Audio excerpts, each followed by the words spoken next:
అన్ని ప్రభుత్వాలు వీళ్ళు సలహాలు ఎట్లా దోచుకోవాలో సలహాలు ఇచ్చారు మిగతా ప్రభుత్వాలు. సరదాగా అంటున్నా మీరేం అనుకోవద్దు, మైండ్ పోద్ది అంటే మీరు అన్ని చదివే ఏ పార్టీలో ఉండి కూడా అడ్జస్ట్ అవ్వట్లేదు మీరు.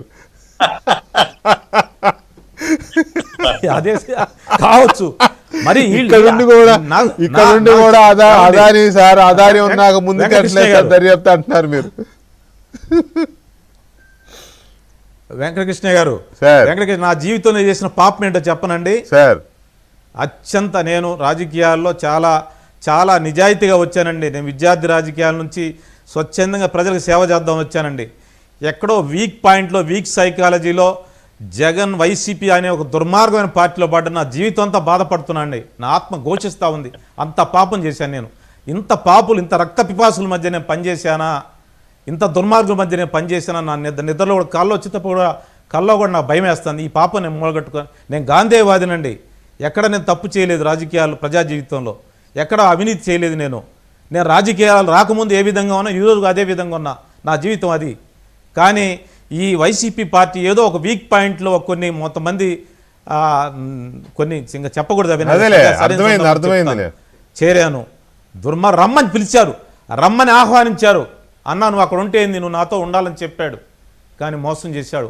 ఆ మోసం ఎంత మోసం అంటే అండి, అబ్బా ఈ పాపం నేను చేశానా అని ఇప్పుడు నేను బాధపడతా ఉన్నాను. ఏమని పిలిచేవాడు మిమ్మల్ని? బాధపడే విషయం అనేవాడా, మాణిక్వన్న అనేవాడా, వరప్రసాద్ అన్న అనేవాడా?